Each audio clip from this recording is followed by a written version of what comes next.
e do nosso Senhor e Salvador Jesus Cristo. Estamos aqui, irmãos, para mais um encontro, quando estaremos meditando na palavra do Senhor, estudando a carta de Paulo aos Filipenses.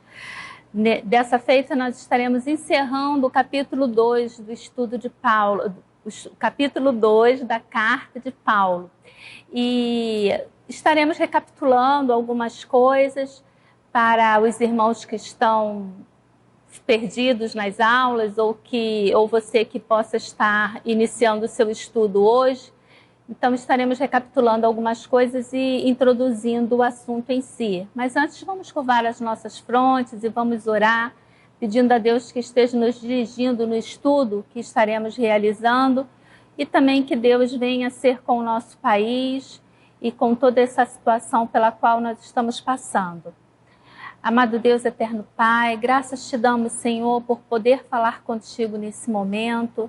Graças te damos, ó Deus, por podermos estar estudando a Tua palavra.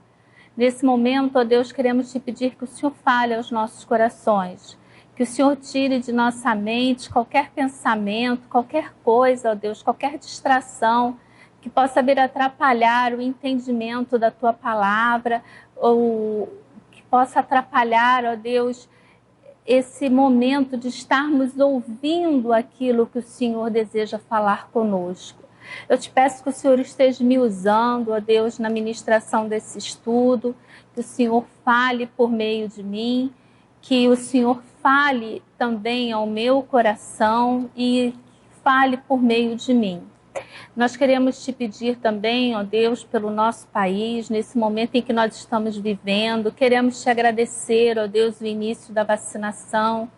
Queremos te pedir, ó Deus, que o Senhor esteja cuidando de toda essa situação, ó Deus, nos livrando dos homens maus, Senhor, nos livrando do aspecto político que envolve tudo isso. Nós temos consciência, ó Deus, de todo o movimento político, toda essa questão das pessoas estarem querendo aparecer num momento tão importante, ó Deus, para a nossa nação, quando podemos introduzir esse medicamento, quando muitos de nós poderemos ser livres, ó Deus, de ser infectados por essa doença.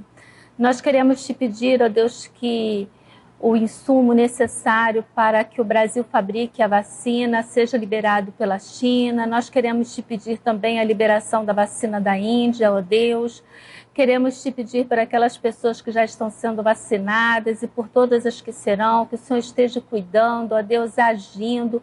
Nós cremos, ó Deus, na medicina, mas sabemos que por trás de tudo está o seu poder, Senhor, está o seu agir, o seu realizar, que por trás da inteligência, ó Deus, que esses cientistas têm para estarem fabricando essa vacina, ali está o seu poder, ali está, ó Deus, a sua mão guiando, dando sabedoria, dando inteligência.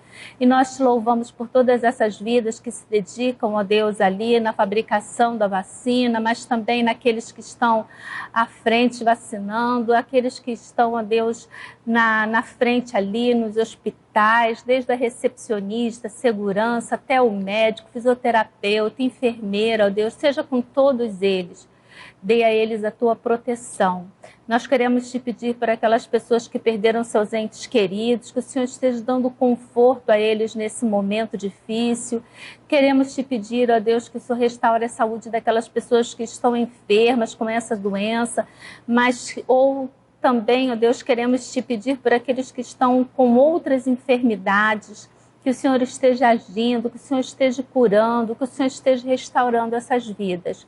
Nós queremos te pedir por aquelas pessoas que estão passando por situações, ó Deus, difíceis financeiramente falando, pessoas que estão sem o auxílio do governo emergencial nesse momento, que o Senhor esteja abrindo uma porta de emprego, dando a elas condição, ó Deus, de se sustentarem nesse momento tão difícil.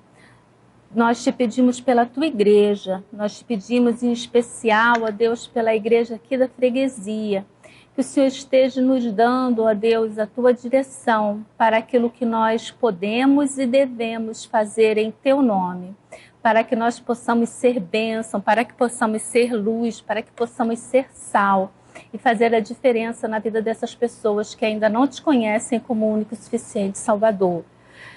São essas coisas, ó Deus, que nós colocamos diante do teu altar, crendo, ó Deus, que o Senhor pode realizar tudo isso que foi pedido de acordo com o teu querer e com a tua vontade.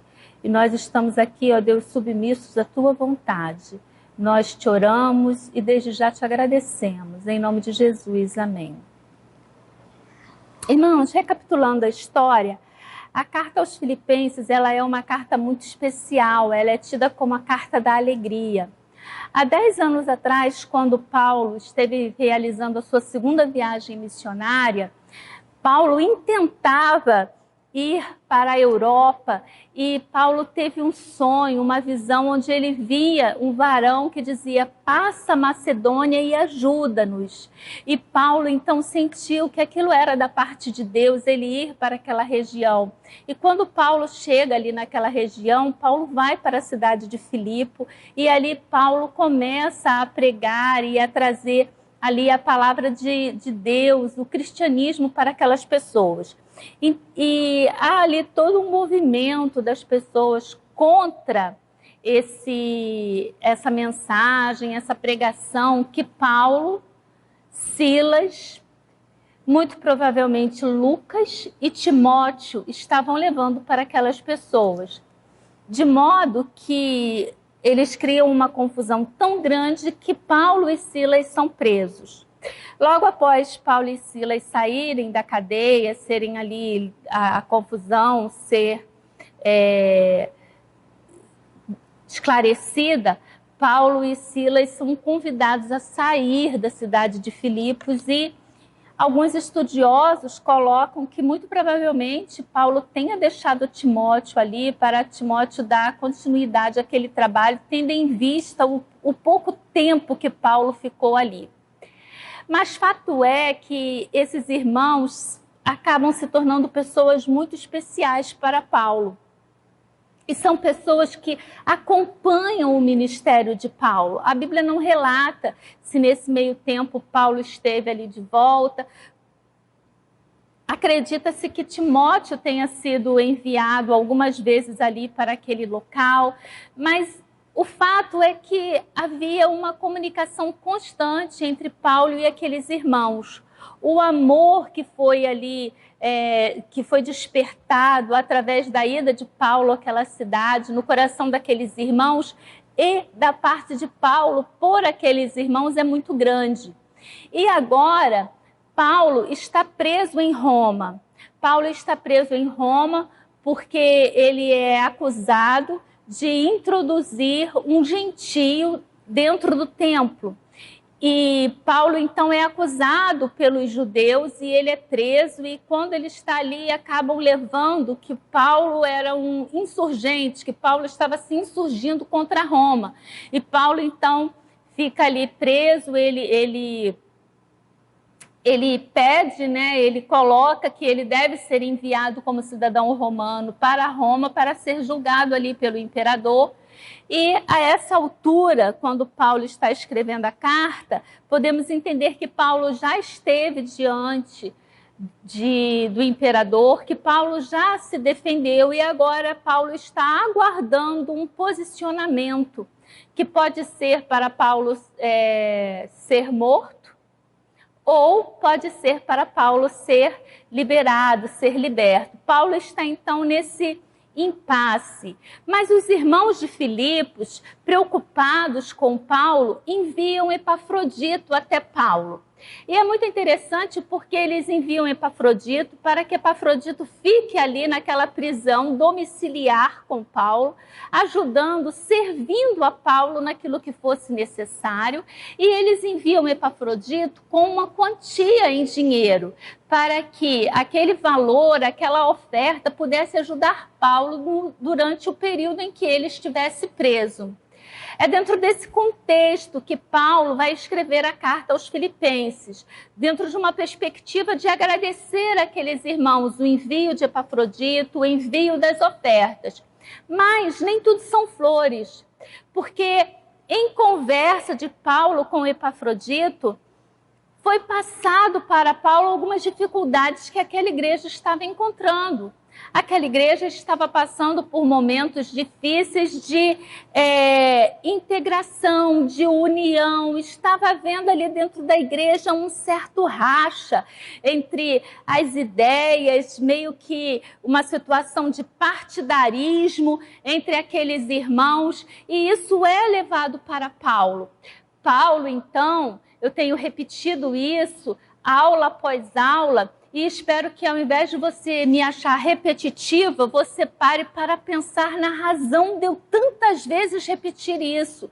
Porque Paulo vai colocar para aqueles irmãos que ele está bem, que ele está preso sim, mas que ele percebe que tudo aquilo que está acontecendo na vida dele é porque Deus permitiu. Ele diz, eu não sou prisioneiro de Roma, eu sou prisioneiro de Cristo. E as coisas que têm me acontecido, as prisões, as situações pelas quais eu tenho passado, só têm servido para que o evangelho seja expandido, para que a palavra de Deus alcance pessoas que, de outra forma, seria muito difícil serem alcançadas, como os guardas pretorianos que ficavam ali dia e noite acorrentados a Paulo. Paulo, ele era guardado pela guarda do próprio imperador. Eram esses os guardas que ficavam ali ao lado de Paulo dia e noite. Então, Paulo pregando a palavra de Deus e aqueles homens estando acorrentados a ele, a palavra de Deus estava chegando lá no palácio. Então, Paulo diz para aqueles irmãos, vejam que por trás de todas essas situações existe o agir de Deus, existe o cuidado de Deus por trás de tudo isso. E Paulo continua dizendo, olha, essas coisas não são as coisas que me preocupam. Essas coisas não são as coisas que me afligem, que me entristecem. O que me entristece é saber que está acontecendo no meio de vocês divisões, partidarismos, brigas, dissensões. Isso me afeta. Eu tenho repetido isso nas aulas, que o que afetava Paulo não era o que acontecia externamente, o que afetava Paulo era o que acontecia internamente na igreja. E aí fica um ponto que vale a pena a gente bater, porque se formos observar quanto tempo dentro de nossas igrejas nós nos dedicamos a resolver questões internas, de brigas, de desentendimento, de vaidade, de disse-me-disse, né? Perdemos muito tempo com isso, perdemos muita energia com isso, perdemos até mesmo membros da igreja, servos de Cristo com isso, ao invés de nos dedicarmos à pregação e à propagação do evangelho. Então, vale aí um ponto para refletirmos sobre as nossas ações. Em que temos gastado a nossa energia? Na propagação do evangelho ou nos cuidados, nos desfazendo nós de problemas internos? E Paulo coloca para aqueles irmãos, olha, essas coisas é que me entristecem. E aí, a gente vê que no capítulo 2, que é um capítulo que vale a pena uma releitura da parte dos irmãos, releiam todo o capítulo 2, vendo o sincronismo, vendo como que uma coisa ela vai se encaixando na outra. Não pense que a Bíblia ela foi escrita com versículos soltos. Não, irmãos, a Bíblia, principalmente aqui, esse livro que estamos estudando, ela era uma carta, ela foi uma carta escrita para uma igreja com um propósito bem definido. Então, os assuntos, eles estão linkados. A Bíblia faz a divisão por versículo, faz a divisão ali por tópico, mas é muito interessante que você leia e, se tiver tempo, que você até mesmo transcreva a carta sem os versículos, sem os tópicos, para que você possa fazer a leitura e entendê-la toda no seu discorrer. Mas Paulo, então, após falar para aqueles irmãos a respeito dessas problemáticas e da confusão que estava acontecendo ali, ele faz aqui um tratado cristológico, porque Paulo vai dizer que aqueles irmãos deveriam ter neles o mesmo sentimento que houve em Cristo Jesus. Que sentimento foi esse? O sentimento de que, mesmo sendo Deus, ele não julgou ser Deus como usurpação. Ele não considerou que ele não poderia viver sem ser Deus, ele não poderia estar aqui, cumprir a vontade do Pai sem ser Deus, mas ele abdica de tudo aquilo e ele vem em forma de homem, ele vem em forma de servo e ele vem disposto até mesmo a morrer. É Deus Criador morrendo pela criatura. E aí Paulo completa dizendo que Deus, pela obediência que Cristo teve para com ele, deu a ele um nome que é acima de todo nome, para que toda língua, para que todo joelho se dobrasse, toda língua confessasse que Jesus Cristo é o Senhor, para a glória de Deus Pai.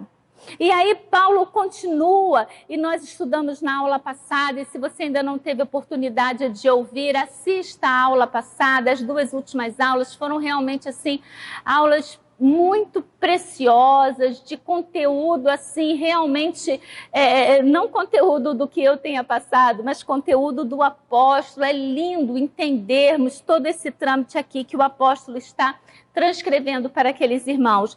Paulo, então, ele vai falar a partir do versículo 12 a respeito do desenvolvimento da fé, que aqueles irmãos, desenvolvimento da salvação, que aqueles irmãos deveriam buscar. E Paulo vai dizer que eles não precisam estar preocupados com o fato dele, Paulo, não estar presente, mas que eles deveriam obedecer às coisas que Paulo disse, muito mais agora, Paulo estando ausente. Por quê? Porque é Deus quem opera neles, é Deus quem estava operando neles o poder e o efetuar segundo a boa vontade de Deus. Então Paulo está dizendo para aqueles irmãos, não se preocupem com o fato de eu não estar aí, porque Deus está presentes com vocês e Deus está atuando no coração de vocês, na vida de vocês, na mente de vocês. É Ele quem opera em vocês o querer, a santificação e o efetuar, a forma como eles poderiam estar desenvolvendo a salvação deles. E Paulo vai dizer que o desenvolvimento da salvação, ele deveria ser feito sem murmuração, sem contenda. E Paulo vai dizer lá no versículo 16, perseverando a palavra da vida. É com a palavra, irmãos. É meditando em cima da palavra que nós vamos receber a orientação de Deus, que nós vamos receber a força, que nós vamos nos vitaminar para que possamos resistir no dia mau. E aí hoje, Paulo ele vai fazer o seguinte, ele vai dizer para aqueles irmãos, o subtítulo é Paulo e seus companheiros Timóteo e Epafrodito. E é muito lindo isso, irmãos, por quê? Porque Paulo veio falando daquilo que é importante. Paulo, então, ele agradece. Paulo fala que o que ele está passando não é o grande problema, mas que aquilo que está acontecendo na igreja, isso sim o preocupe. Paulo vai falar sobre como eles deveriam lidar. Paulo vai dizer, sigam o exemplo de Cristo. Mas alguém poderia pensar, opa, Paulo, seguir o exemplo de Cristo é muito difícil. Então, observem que ele não precisa dizer, para isso, para que vocês possam desenvolver a salvação de vocês, dou-lhes o exemplo de Epafrodito e Timóteo. Não, Paulo não entra nesse meio. Mas como é uma carta, podemos entender que Paulo ele está dizendo, vocês acham difícil seguir o exemplo de Cristo? Vou dar o exemplo de 2 homens que têm seguido o exemplo de Cristo, Epafrodito e Timóteo. E é interessante, porque Paulo, Paulo quase não fala. Paulo usa 2 versículos aqui, o 17 e o 18 para falar de si, mas Paulo vai usar 6 versículos para falar de Timóteo e 5 versículos para falar de Epafrodito. É muito interessante essa humildade de Paulo e essa colocação. Não é uma falsa humildade. Paulo sabia muito bem o papel dele, tanto que no capítulo 3 ele vai dizer: sede meus imitadores. Mas Paulo, agora ele vai dar um exemplo de pessoas que aqueles irmãos poderiam achar mais normais, estando mais ali, de repente, não sei se é certo até eu colocar, mas pessoas que estariam mais no nível deles. Me desculpem se tiver algum erro nessa minha colocação, não é o meu desejo ser irreverente ou irresponsável. Só queria realmente colocar para os irmãos entenderem, não querendo diminuir Epafrodito e Timóteo frente a Paulo e nem exaltar Paulo, mas querendo dizer que é um exemplo que Paulo está dando para aqueles irmãos, para que eles possam entender como que eles podem cumprir tudo aquilo que ele veio dizendo no capítulo 2. Interessante também, antes de lermos esses últimos versículos, é lembrar que no capítulo 1, Paulo diz: para mim o viver é Cristo. Então, em primeiro lugar, é Cristo. Cristo é o centro. Cristo é a primazia de todas as coisas. Em segundo lugar, seria eu? Não, em segundo lugar é o outro. Então, primeiro Cristo, depois o outro. Essa é a síntese da carta, como diz o pastor Hernandes. A síntese da carta é Cristo em primeiro lugar e depois o outro. Mas vamos fazer essa leitura aí do versículo 19 até o 30. Paulo vai dizer: espero, porém, no Senhor Jesus mandar-vos Timóteo o mais breve possível, a fim de que eu me sinta animado, também tendo conhecimento da vossa situação. Porque a ninguém tenho de igual sentimento que sinceramente cuide dos vossos interesses. Pois todos eles buscam o que é seu próprio, não o que é de Cristo Jesus. Conheceis o seu caráter provado, pois serviu ao Evangelho junto comigo como filho ao Pai. Este, com efeito, é quem espero enviar, tão logo tenha eu visto a minha situação. E eu estou persuadido no Senhor de que também eu mesmo brevemente irei. Julguei, todavia, necessário mandar até vós Epafrodito, por um lado, meu irmão, cooperador e companheiro de lutas, e por outro, vosso mensageiro e vosso auxiliar nas minhas necessidades, visto que ele tinha saudade de todos vós e estava angustiado porque ouviste que adoeceu. Com efeito, adoeceu mortalmente. Deus, porém, se compadeceu dele, e não somente dele, mas também de mim, para que eu não tivesse tristeza sobre tristeza.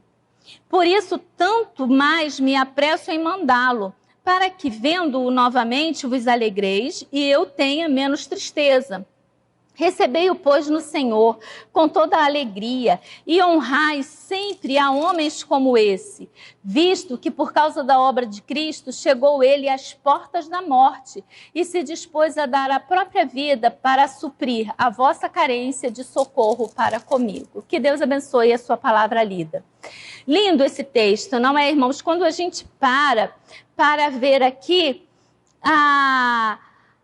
a forma como o apóstolo Paulo vai tratar esses homens, vai falar desses homens, indicando eles para a igreja. Ele começa a dizer para aqueles irmãos que ele espera no Senhor Jesus poder mandar Timóteo. É muito interessante essa forma de colocar do apóstolo. Espero, porém, no Senhor Jesus. Primeiro, porque nós precisamos entender que mesmo estando sujeitos à vontade de Deus, nós precisamos nos preparar. Nós precisamos, irmãos, cuidar de termos o nosso planejamento, de termos ideais. Então, vamos focar bem no trabalho da igreja. Nós temos o nosso objetivo, não é? Queremos fazer, eu vou dar como exemplo a juventude da igreja, não é? Que desde o início, desde o final de 2019, os líderes da juventude estavam planejando, organizando o acampamento da nossa juventude para abril. Mas quando chegou abril, estávamos no meio da pandemia. No início ali, a pandemia estava iniciando de forma que foi impossível aqueles irmãos poderem se reunir. Mas, irmãos, então a gente pode dizer, bem, não aprove a Deus permitir que houvesse ali o encontro, independente de se foi por meio de pandemia, pela forma como foi. Mas isso não impediu que os irmãos tivessem realizado um planejamento. Então agora estamos vivendo aí, passamos durante todo um ano. Você planejou alguma coisa? Você se organizou com relação àquilo? Ou você simplesmente cruzou o braço e disse, não, agora Deus está aí, estamos por conta da pandemia, até Deus resolver essa questão, a gente não faz nada. Precisamos, irmãos, nos organizar. Se aquilo ali acontecer da forma como nós planejamos, da forma como nos organizamos, louvado seja Deus. Se não, Deus vai mostrar os seus desígnios, os propósitos, a forma como devemos realizar. O importante é que, enquanto líderes de departamento, enquanto professores de escola dominical, olha que oportunidade um professor de escola dominical está tendo de estudar a palavra de Deus. Semana passada estive conversando com uma professora muito querida e ela estava falando como que ela tem tido oportunidade de estudar e agradecendo a Deus por esse período que ela está vivendo, porque tem sido um período de preparo. Eu tenho certeza que quando essa irmã voltar, ela vai estar ali muito mais apta, muito mais preparada, com todo um ardor de coisas para passar para aqueles seus alunos queridos. Então você, enquanto professor, você precisa se organizar. Enquanto líder de departamento, precisamos também pensar em como que estaremos nos reunindo, como que poderemos estar nos encontrando, como que poderemos estar voltando às atividades presenciais de forma normal, dentro do que será o novo normal dentro de nossas igrejas. Independente, irmãos, se aquilo ali vai se realizar ou não, eu preciso fazer a minha parte e planejar. Então, Paulo, ele se planejava. Irmãos, eu pretendo mandar Timóteo até vocês, se isso for da vontade de Deus, né? Se o Senhor Deus nos permitir, se o Senhor Jesus nos permitir, eu mando Timóteo o mais breve possível, a fim de que eu também me sinta animado, também tendo conhecimento da vossa situação. Por quê? Paulo não está escrevendo essa carta. Mais à frente aqui nos versículos, nós estaremos vendo que ele envia essa carta por meio de Epafrodito. E Paulo pretende mandar Timóteo para que Timóteo possa voltar para Paulo com as informações de como aqueles irmãos reagiram ao receberem a carta, ao lerem a carta, o que está acontecendo com aqueles irmãos agora. E aí Paulo vai falar aqui, olha que coisa linda, porque a ninguém tenho de igual sentimento. Esse igual sentimento, eles falam que, alguns estudiosos colocam assim, que é como se eles,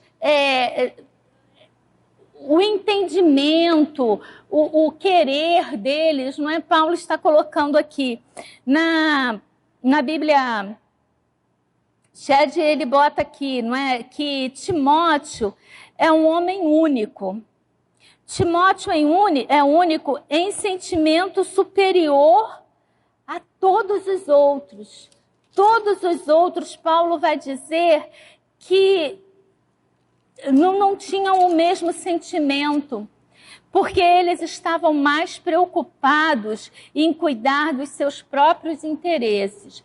Irmãos, desde a semana passada que eu estou meditando nesse versículo aqui, porque Paulo vai dizer, porque a ninguém tenho de igual sentimento que sinceramente cuide de vossos interesses, pois todos eles buscam o que é seu próprio, não o que é de Cristo Jesus. Sabe que Deus tem colocado um peso muito grande no meu coração com relação a esses dois versículos. E eu fiquei assim me confrontando e me perguntando até que ponto os meus interesses são os interesses de Cristo, não é? Que buscam o que é seu e não o que é do próprio Cristo Jesus. E aí, irmãos, a gente para pensar nas nossas orações. Se você for fazer uma análise da sua oração, quais são as razões pelas quais você se ajoelha para orar. Geralmente a gente ora pedindo a Deus pela nossa família. Nós que somos pais, temos sempre aquela preocupação muito grande com os nossos filhos, com a saúde, com os estudos, com as amizades. Nós também nos preocupamos com a vida financeira da nossa família. Nos preocupamos até com a vida espiritual do nosso filho, sim. Mas se você parar para pensar, na maioria das vezes a gente fica orando para eles mais no âmbito material do que no espiritual. A gente ora para que ele tenha uma boa profissão, para que ele se forme, e a gente esquece de pedir para que ele seja um servo dedicado à obra de Deus, para que o maior interesse dele seja o de estar na casa de Deus, louvando e engrandecendo a Deus, para que as amizades não desviem, que ele seja uma influência positiva nas amizades e não se deixe levar negativamente pelas amizades que ele tenha. E, irmãos, orar pelo nosso país, orar pela nossa igreja, orar pelo nosso pastor, orar pelos líderes de nossa igreja, lembrar dos irmãos que estão enfermos. Isso vai ficando cada vez mais escasso. Não que a gente não faça, a gente faz sim. Mas a maioria das vezes os nossos pedidos são muito egoístas. Eles estão muito focados nos nossos próprios interesses e não nas coisas que são do reino. Se os nossos pedidos de oração, irmãos, estão nesse nível, como se Deus fosse um empregado, e eu digo para ele aquilo que eu quero, e então ele vem e me realiza, me atende. Se os nossos pedidos estão nesse nível, imagine o nosso agir. Imagine o nosso participar da obra. Temos vivido um momento, e eu não vou deixar de colocar isso, em que algumas pessoas poderiam estar na igreja, poderiam estar participando do culto e estão, irmãos, buscando o seu divertimento próprio, estão buscando o domingo. Existe uma teoria dos espaços vazios, não é? Quando você não tem algo que ocupe aquele tempo, quando você não tem algo que ocupe aquele espaço ali dentro do guarda-roupa. Já viu? Você compra um guarda-roupa, ele parece que é enorme, está cheio de prateleiras lá que você não tem coisa para colocar. Aquilo ali de não ter coisa para colocar dura uma semana. Logo, logo você tem um monte de coisa e de novo você está sem espaço. Não é assim? Ou é só na minha casa que é assim? Temos esse problema. Então, quando você tem um tempo que você não ocupa com as coisas de Deus, o que acontece? Você arruma logo outras atividades. Então, você vai visitar parentes no domingo, você vai para a praia no domingo, você vai para o shopping no domingo, você vai almoçar com a família no domingo, você vai fazer qualquer coisa no domingo, menos estar na casa de Deus. A gente encontra com os irmãos na rua, eles estão no mercado, estão vivendo a vida deles, mas não estão vindo para a igreja. Porque aqui pode ser que o contágio seja muito grande.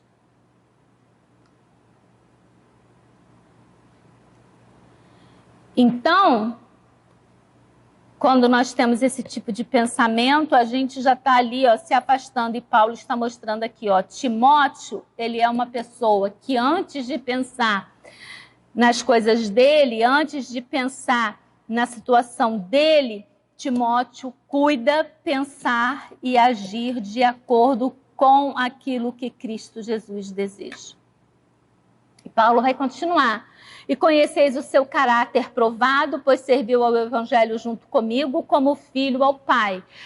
Paulo tem Timóteo como filho na fé, e trata Timóteo ali com muito carinho. Eu acho muito linda a carta de Paulo a Timóteo, quando Paulo vai dizer: Timóteo, vem estar comigo, vem rápido, Timóteo. Me deixa realmente assim, muito emocionada essa carta, porque a gente vê apego que o apóstolo Paulo tem por Timóteo. E, irmãos, isso também é uma coisa tão importante que eu vou até cortar para a gente não deixar de falar. A importância de ver o servo de Deus como um ser humano. Um ser humano.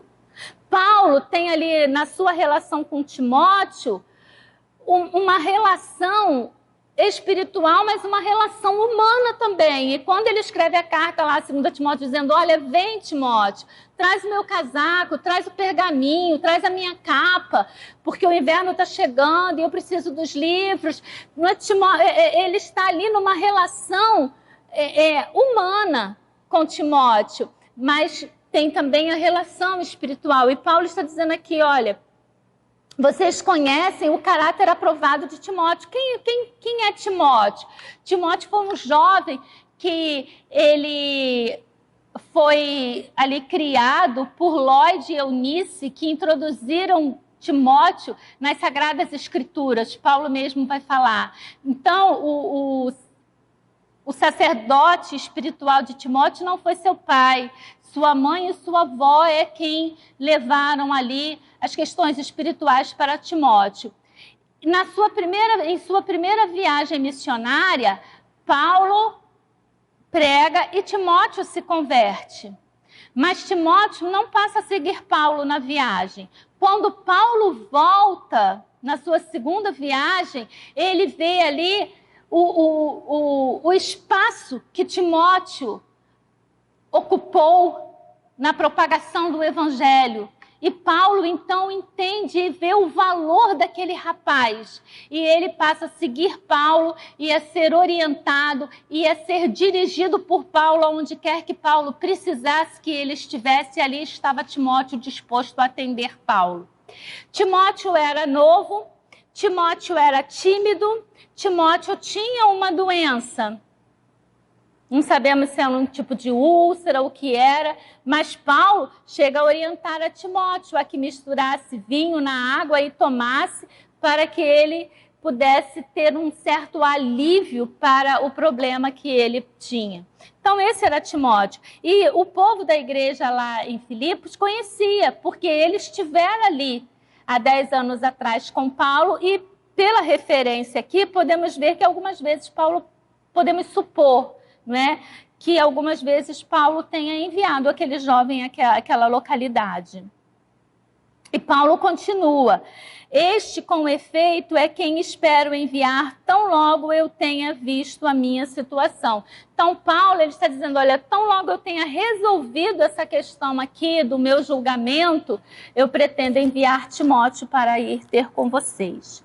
E Paulo vai mais uma vez colocar aqui, não é, o seu planejamento, mas a vontade de Deus acima do seu planejamento, porque ele vai colocar eu estou persuadido no Senhor de que também eu mesmo brevemente irei. Quer dizer, se Deus quiser, eu mesmo poderei ir ter com vocês, estar com vocês. E agora no versículo 25, Paulo começa a falar de Epafrodito. E Paulo vai dizer assim, olha, julguei todavia necessário mandar até vós Epafrodito.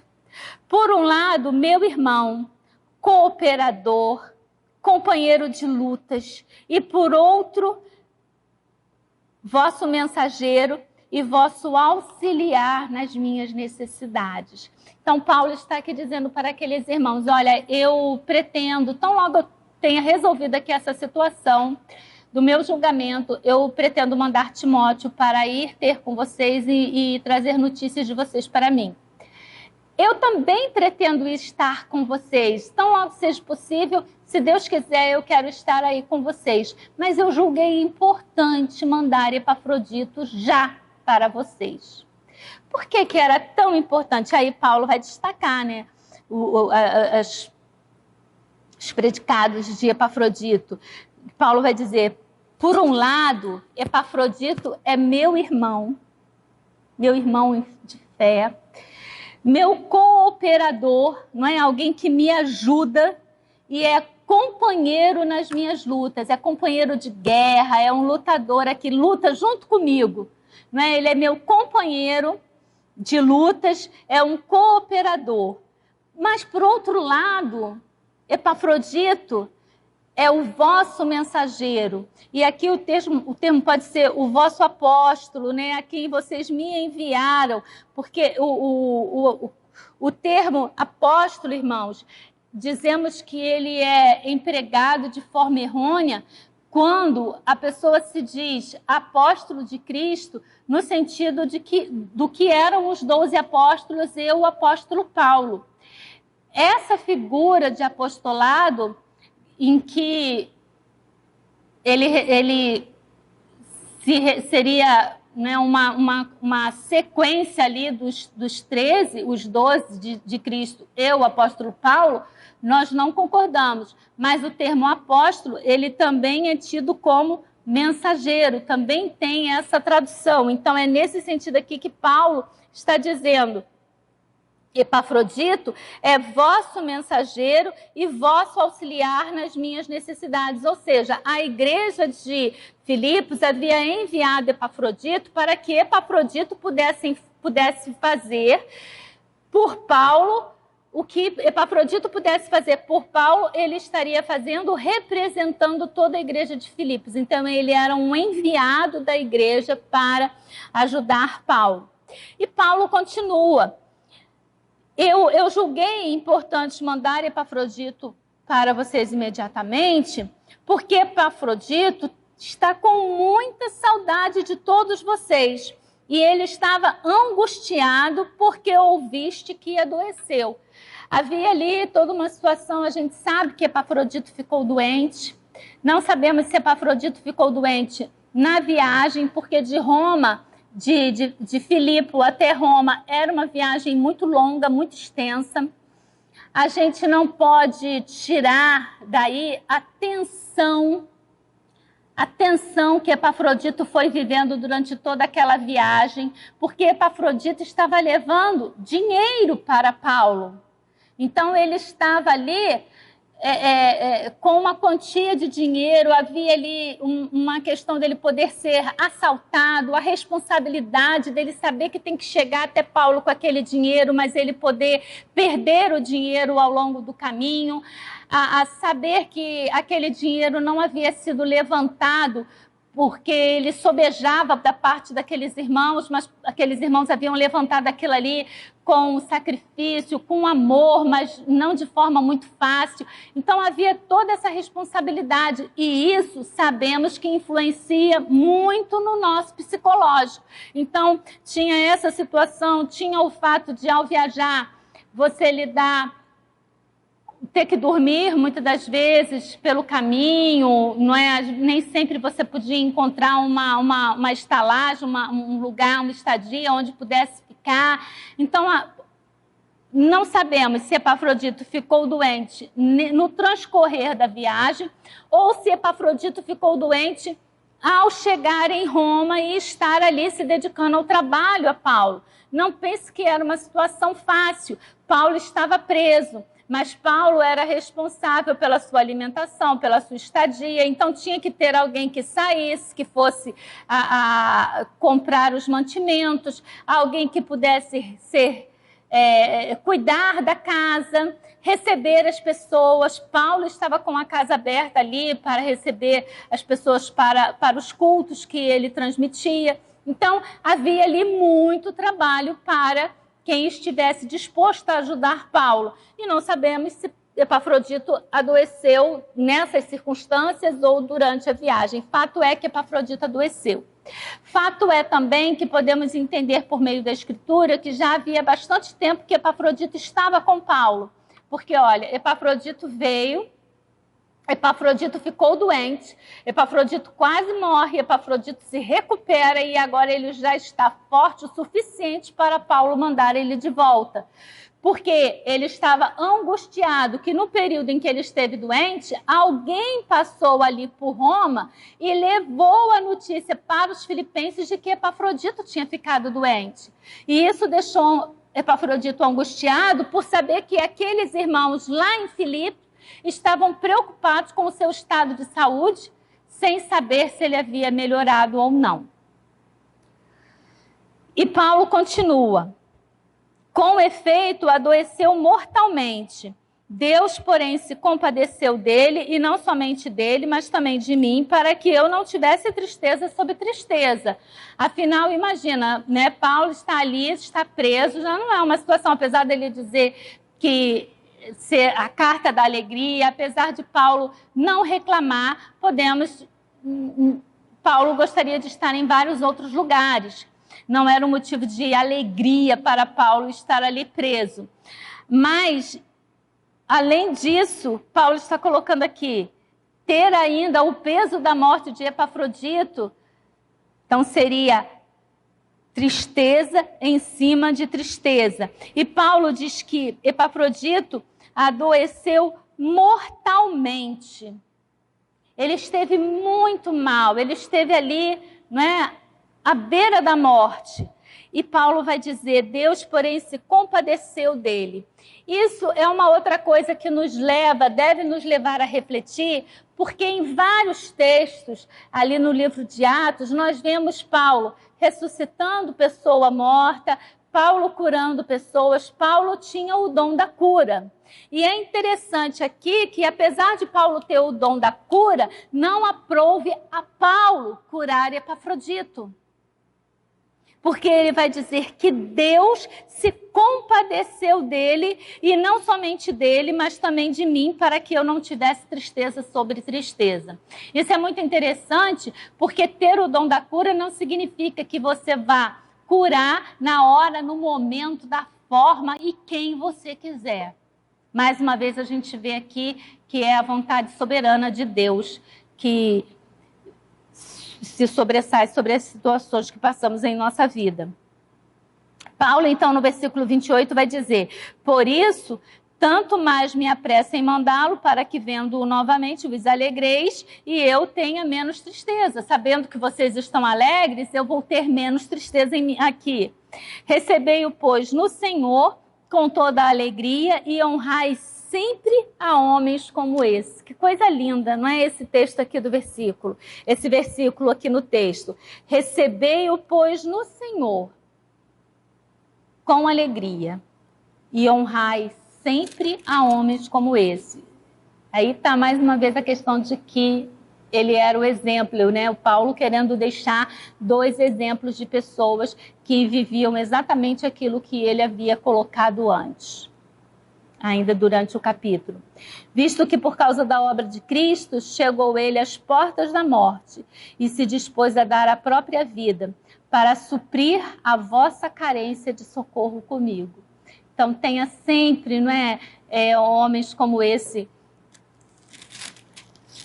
não é, como com alegria, recebei-o com honra e alegria, porque tudo isso que Epafrodito passou, ele passou porque ele estava cumprindo um desígnio que vocês deram a ele e por mim, para mim, né? Que coisa tremenda, né? Para suprir a vossa carência de socorro para comigo.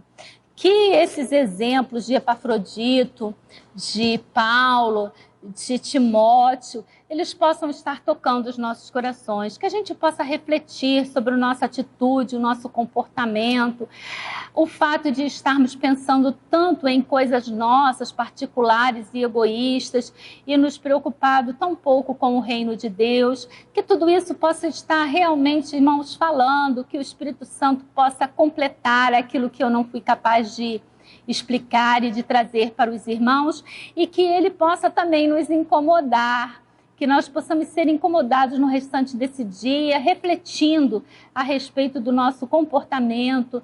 Se eu já digo, eu estou tão longe tanto de Epafrodito como de Timóteo, mas eu tenho esperança de que um dia eu possa realmente ser uma serva melhor nas mãos de Deus, que me preocupe menos com os meus próprios problemas e mais com as coisas do reino, e que me dedique, não é, a ponto de quase que abdicar da própria vida para poder cumprir ali aquilo que me foi determinado a realizar. Que o Senhor possa estar falando aos nossos corações. Amém.